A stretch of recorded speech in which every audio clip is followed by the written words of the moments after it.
Did you know that the decisions you make with Claude's help tend to be the most predictable decisions? That the documents you write with ChatGPT tend to be the average of all possible documents?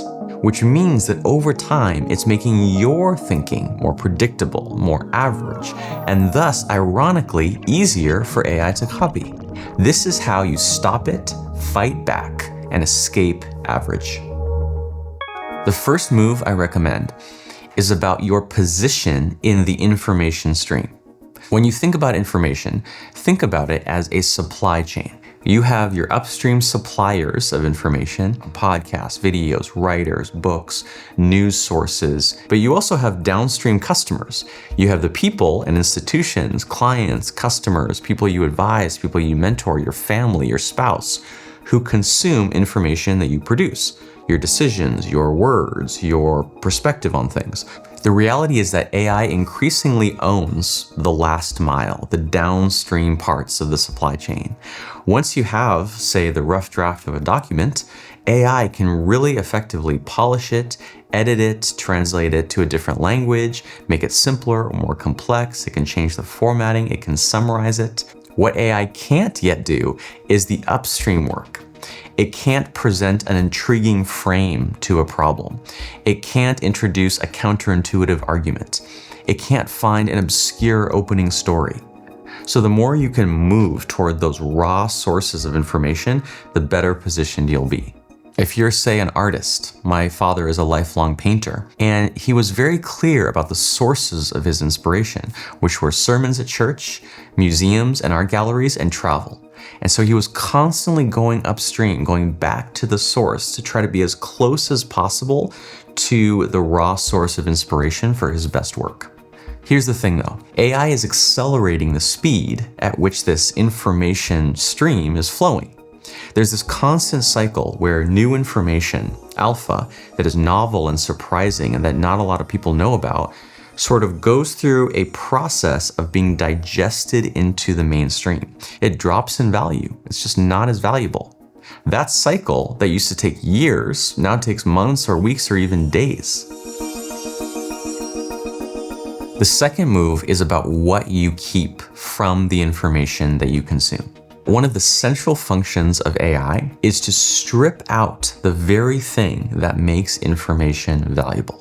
Almost everything an LLM does involves summarizing in some way: emails, documents, reports, web research. But if you really look deeply at what summarizing is, it's fundamentally about deleting details.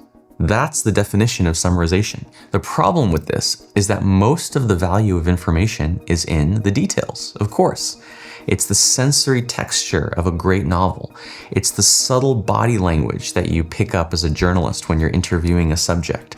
It's that footnote you find in a book that completely changes the significance of the text and what it means.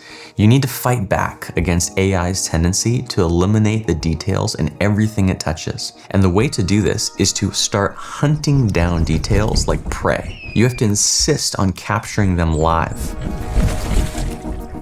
The best details, really, they live out in the real world or in the minds of people or in niche communities that haven't yet gone mainstream. It's your job to find them.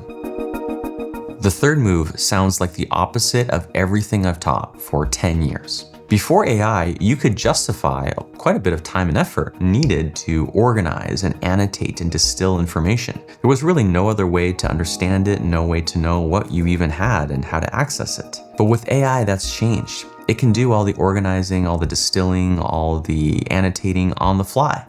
And it can do it right at the moment you need it. Paradoxically, as AI organizes our information, what's become rare and therefore valuable is messes.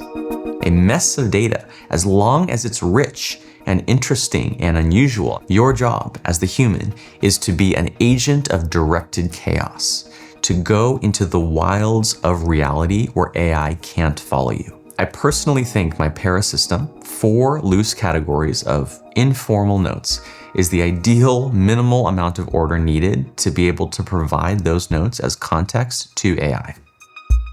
If you really want to change how you consume content and have that content consumption improve your life instead of undermining what you're trying to accomplish, ask yourself one question before you consume anything. What is the outcome I'm trying to achieve here? And the key thing is that any answer, as long as it's honest, is allowed. So the answer to why you're consuming a Netflix show can simply be, it's fun. The answer to why you're scrolling Instagram can be, I'm bored. The answer to why you are on TikTok can be, I'm trying to distract myself from something I don't want to think about. Those are all perfectly valid answers, because what you're trying to do is, instead of going straight to trying to change your behavior, which is what most people do, you're taking a step back and first just trying to understand it. You're building the muscle of self-awareness so that at the very least, you're conscious of why you're doing what you're doing. There's such an incredible flood of content on the internet now, largely because much of it is now generated by AI. Outcome orientation is one of the absolute best filters I've ever found for narrowing down a flood into a small trickle. For example, if you do a search online for how to learn to code, that really will not be helpful. You'll instantly be drowned in super vague, unhelpful, SEO optimized, algorithmically recommended content. And increasingly, you'll be drowned in AI slop. It's way too broad of an outcome to be aiming for. But if instead you narrow down the outcome greatly to how to build a blood sugar tracker, suddenly that wide search gets collapsed down to very, very few options, which is exactly what you want. There's a kind of intelligence whose price isn't crashing. That includes any kind of thinking that the AI can't do. Let me give you 3 examples. Your biography. AI has no personal biography, has no past history to draw on. Therefore, you as a human, your one singular life that you've lived, is now your most powerful, unique creative source. That's because no one, no person, no AI has access to that lived experience, except you. Second, AI can't see what's missing. AI always tends to assume that whatever data it has in its context window is all the data there is. It treats that context window as a closed universe, and it does the best with whatever is in there, which is understandable.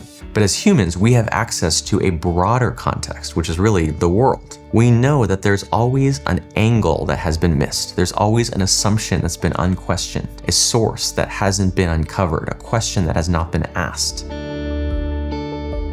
And third is what I call the slow burn. AI can't be obsessed with something for years. It can't slowly, patiently curate a body of notes, a body of knowledge over a super long time horizon. Only you can do that. Therefore, that's your competitive advantage, to care about something over the long term. So let's make this all practical. Here's the kinds of content that I would stop consuming today and what I'd replace it with instead.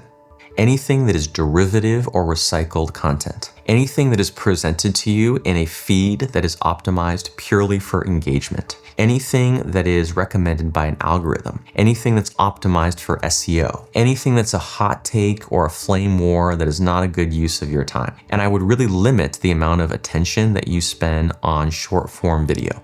What I recommend consuming instead includes timeless knowledge in classic books and older sources, what's called perspectival knowledge, such as I talk about in my new book, Life in Perspective. Anything that is novel or frontier knowledge that is just being discovered. I would emphasize your own private and personal knowledge, your notes. I would put your time and attention on primary sources, on trusted human experts and human judgment, and on art and stories that provoke some kind of visceral emotional response in you and that can't just be summarized by an LLM. You want to look for long-form work where a big part of the value is the time that it requires to make sense of it. What this is all pointing to is that first-person experience is the ultimate alpha. It can't be consumed as content by definition. It's tacit, it's visceral knowledge that can really only live in muscle memory. The future that we're hurtling toward will not be about competing with AI to master the average. It will be about learning how to stand out from it. Now that you know what's worth consuming, you need a place to keep what you capture. So watch this video next, where I show you the 4-folder system that thrives on disorder.